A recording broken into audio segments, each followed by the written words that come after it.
fuel. It's just, I could go on and on. Paperwork, software, all this that goes into the trucking industry, you know what I mean? And we're just being, hey, come over here, you little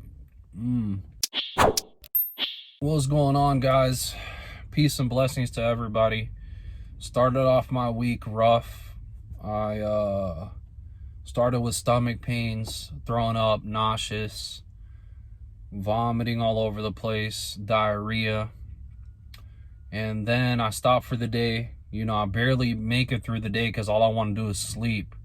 So I forced myself to drive. On top of that, I end up waking up in the middle of the night because it's freezing outside. It's like 15 degrees outside. It's freezing in my truck. So I decided, let me turn the truck on so I can get some heat up in here because my APU, the heat's not working.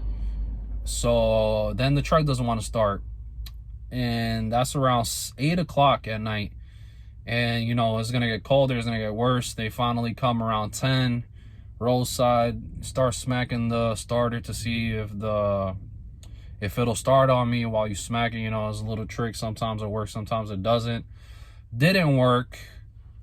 And then went to Penske by Chicago. The next day I got towed there. Very nice tow truck driver, awesome guy, God bless him. It took me over there, and we tried to get the truck fixed. They were taking forever. When I say they took forever, they took forever to get that truck fixed. I got there at 10 in the morning. No, 11 in the morning. And they closed at 6. It was 6:30 by the time they were done by just changing the starter. So I lost that day. And I tell them, it's okay. You guys have been good to me. The company, you know, they're good people. Don't pay me. It's all right.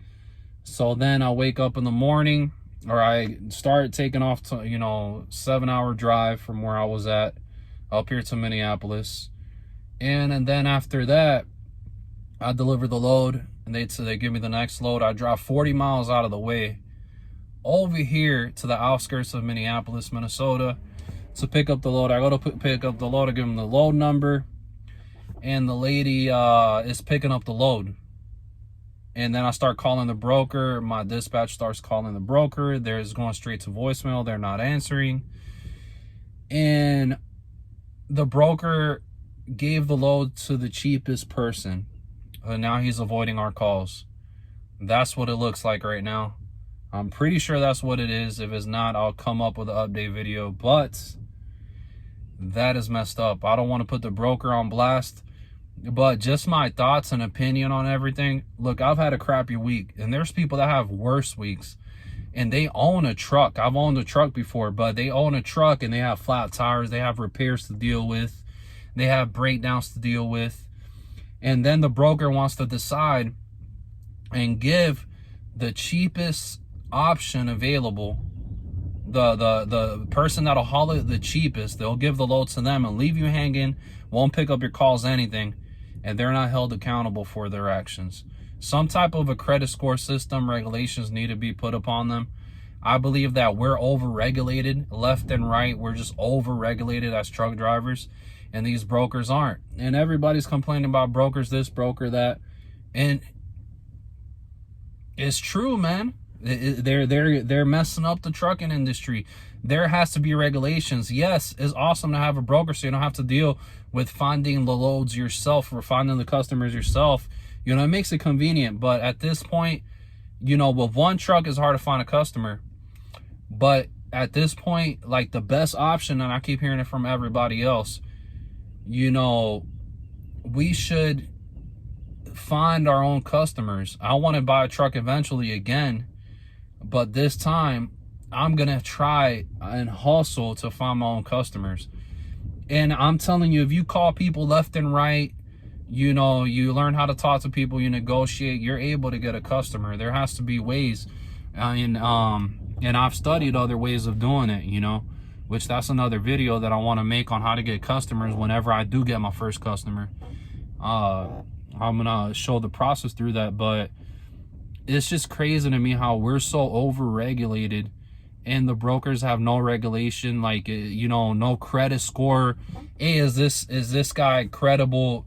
You know, I think there is some type of credibility, some type of credit score for them. There's ways to check if they're legit, but there has to be a stronger credit score system for them where, okay, they've canceled the load on a trucker before, over and over again. Like, you could report it and they verify the, you know, send the paperwork of when you booked the load, because this load was booked since Wednesday. We've had it and we have time to pick it up today till 3 p.m. on Friday. So that goes to show that they don't care. They'll go with the cheapest option quick and leave you in the dust. They don't care if you have repairs. They don't care if you wasted deadhead. None of that. And there has to be some accountability for that. And it's crazy, man. And there's truck drivers, like I said, out here that are having it worse, and then they drive those deadhead and they lose more money because the broker did something that was unnecessary.